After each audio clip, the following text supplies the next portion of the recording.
Ellen Reese na ba? Vice President for Finance.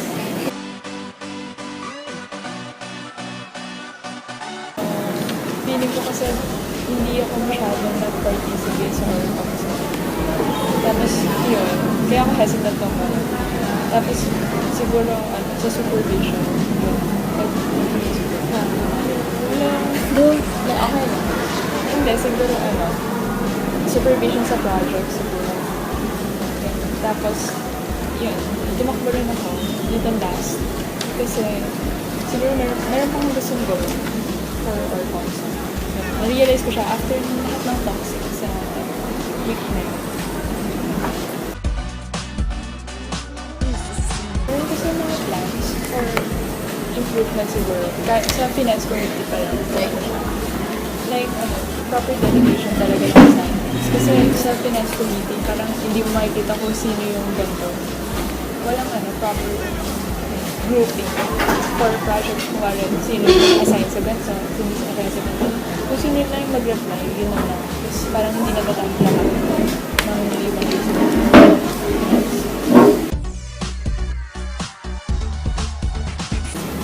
Ayun yung sa GPOA kasi yung first ko doon, kung pwede kasi feeling ko kasi involved din ng internals Kasi gusto ko siya yung medyo staggered yung payment for the membership. 50 pesos lang talaga yung first membership fee. Tapos every 3 months, mag-divide sila ng 20 pesos. Parang yun yung pinaka-ano natin. Hindi tayo naubusan ng pera. Kahit konti lang yung pumapasok. Meron tayong laging pera. Parang kulang din kami sa nakikita. Hindi kami siya nakikita kasi. Parang mas maganda kung start pa lang ng year before pa talaga mag-start yung mga school programs. Ganyan. Na-brief na sila kung ano talaga yung gusto nilang part. Tapos dun sa GPO, ako kasi, hinati ko sila sa 3 groupings. Tapos choose nila kung anong gusto talaga nila. Para hindi sila na-oblige na ikaw taga-benta ka lang ng ticket, ikaw taga-benta ka lang. Para gusto niya mag-handle talaga ng isang group, project, dun ka sa handle ng project. Kung gusto mo naman parang point person ka, dun ka lang sa point person. Upgrade your sounds today and start making hits.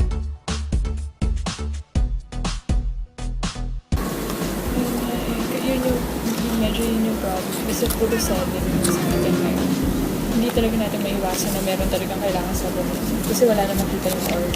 So, yung mga pinopose ko na propose ng projects for next year, hindi talaga siya yung benta. More on willingness. Kung paano sila, willingness, kumara dun sa food bazaar, hindi man sila kailangan magbenta talaga.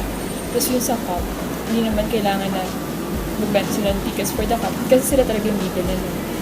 Kasi ibig sabihin gusto nila pumunta. Kasi mahirap talaga magbenta. May iba rin naman feel nila unfair na hindi naman kami nakikinabang masyado tapos magbayad kami talaga.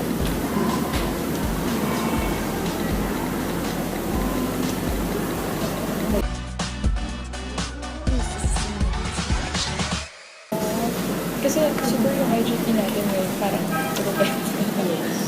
kaya yung parang naisip ko na IGP for next year is more on engagement. Kung yung pinapose ko dati nung start na interview, like more on talks, tapos na may bayad ng entrance mo. Pero lesser than the original price. Mag-bargain na lang kumari sa food.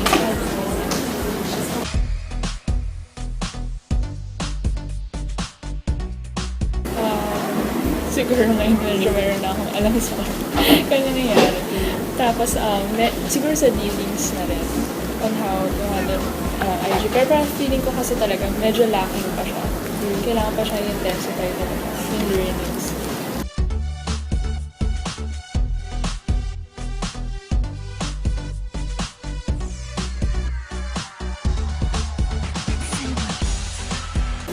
It's hard na marami kang events, tapos wala ka pang income. Siguro stabilize mo yun ang income sa first semester before the events. Kasi mahirap kung pura gastos na start ka lang ng semester. So, meron ako din sa GPOA, as in talagang August start. Third week of August, meron na agad na ilo-launch na IGP for grade engagement. Ano yung gagawin mo para magkaroon ng fundraising? Anong klaseng fundraising? Yung start, yung sinabi ko, yung bazaar, diba, yung start niya. Pero Pero di ba konti lang kailangan kasi ng talaga capital siya. mo?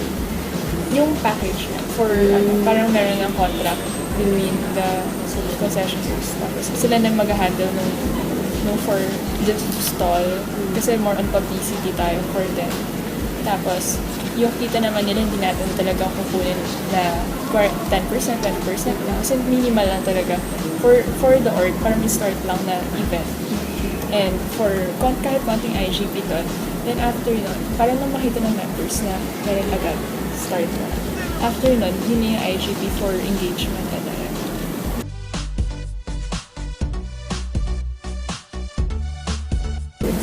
yun yung problem namin nung sa finance group. Kasi parang hindi na-acknowledge, hindi kina-finance head siya.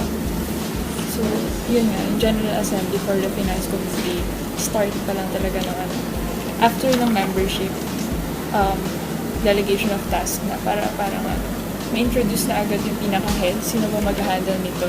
Tapos from those groups, feeling ko kasi mas maganda kung meron pa sila talagang point person to the committee.